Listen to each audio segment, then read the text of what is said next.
নমস্কার বন্ধুরা, Bengali food cooking চ্যানেলে সকলকে স্বাগতম। আমি আজকে বানাবো কলমি শাক বাটা বা ভর্তা, যে যেটাই বলুন না কেন। আমি আজকে বানাবো কলমি শাক বাটা। এই কলমি শাক বাটা আমি কিভাবে বানাবো সেটাই আমি আপনাদের সাথে শেয়ার করব। বন্ধুরা, এই কলমি শাক বাটা খেতে কিন্তু ভীষণ ভালো লাগে, গরম ভাতের সাথে একদম জমে যাবে। তো বন্ধুরা, এই যে দেখুন, এইভাবে আমি কলমি শাকগুলো কুচি কুচি করে কেটে আগে থেকে ভালো করে ধুয়ে রেখেছি।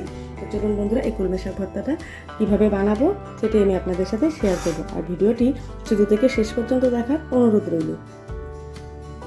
তো দেখুন বন্ধুরা, কড়াই আমি আগে থেকেই বসিয়ে দিয়েছি, কড়াই গরম হয়ে গেছে। এখন আমি দিয়ে দিচ্ছি তেল। এখানে আমি সর্ষের তেল ব্যবহার করছি পরিমাণ মতো।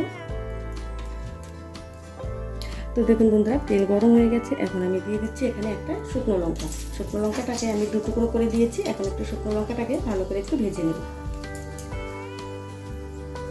দিয়ে দিচ্ছি একটা কাঁচা লঙ্কা। ঝালটা আপনারা যে যেরকম খান সেই পরিমাণ অনুযায়ী দিয়ে নেবেন। তো বন্ধুরা, দিয়ে দিচ্ছি সামান্য পরিমাণ কালো জিরে। কালো জিরে, শুকনো লঙ্কা আমি সবগুলোকে একসাথে ভালো করে একটু ভেজে নেব। তো বন্ধুরা, কালো জিরে শুকনো লঙ্কা ভাজা হয়ে গেছে। এখন আমি দিয়ে দিচ্ছি কেটে ধুয়ে রাখা কলমি শাক। একটু নাড়াচাড়া দিয়ে দিচ্ছি। তো দেখুন বন্ধুরা, দিয়ে দিচ্ছি হাফ চামচ লবণ আর হাফ চামচ হলুদ গুঁড়ো দিয়ে আমি ভালো করে একটু নাড়াচাড়া দিয়ে নেব। তো বন্ধুরা, এই কলমি শাক ভর্তা কিন্তু অবশ্যই বাড়িতে বানিয়ে খাবেন, দেখবেন খুব ভালো লাগবে। আর ভালো লাগলে অবশ্যই একটা লাইক করে শেয়ার করবেন আর সাবস্ক্রাইব করবেন। তো বন্ধুরা, এখন আমি একটা পাত্র দিয়ে ঢেকে দিচ্ছি। 1 মিনিট আমি এইভাবেই মিডিয়াম হিটে রেখে দেবো। তো দেখুন বন্ধুরা, ঢাকনাটা আমি তুলে দিচ্ছি। দেখুন, আমি কিন্তু এই শাকে জল দিয়ে দিই, কারণ অলরেডি শাক থেকে জল উঠেছে। এখন আমি একটু ভালো করে ভেজে নেব। তো দেখুন বন্ধুরা, কলমি শাক ভাজা হয়ে গেছে। এখন আমি একটা পাত্রে নামিয়ে নিচ্ছি।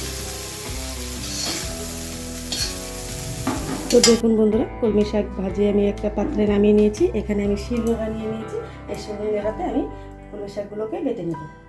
তো বন্ধুরা, কলমি শাকের তো অনেক রেসিপি খেয়েছি আমরা। এইভাবে একবার হলেও এই কলমি শাক বাটা বা ভর্তা বানিয়ে খাবেন, দেখবেন খুব ভালো লাগবে। আর ভালো লাগলে অবশ্যই একটা লাইক করবেন, শেয়ার করবেন আর সাবস্ক্রাইব করবেন। তো দেখুন বন্ধুরা, কলমি শাক বাটা হয়ে গেছে। এখন আর একটা পাত্রে আমি তুলে নিচ্ছি। তো দেখুন বন্ধুরা, কলমি শাক বেটে আমি একটা পাত্রে তুলে নিয়েছি। এখন আমি দিয়ে দিচ্ছি সামান্য পরিমাণ সর্ষের তেল। যে কোনো বাটাতেই সামান্য পরিমাণ একটু সর্ষের তেল দিয়ে খেলে খেতে খুব ভালো লাগে। আর বন্ধুরা, অবশ্যই কিন্তু এরকম কলমি শাকের বাটা বাড়িতে বানিয়ে খেলেন, দেখবেন খুব ভালো লাগবে। আর ভালো লাগলে অবশ্যই একটা লাইক করবেন, শেয়ার করবেন আর সাবস্ক্রাইব করবেন।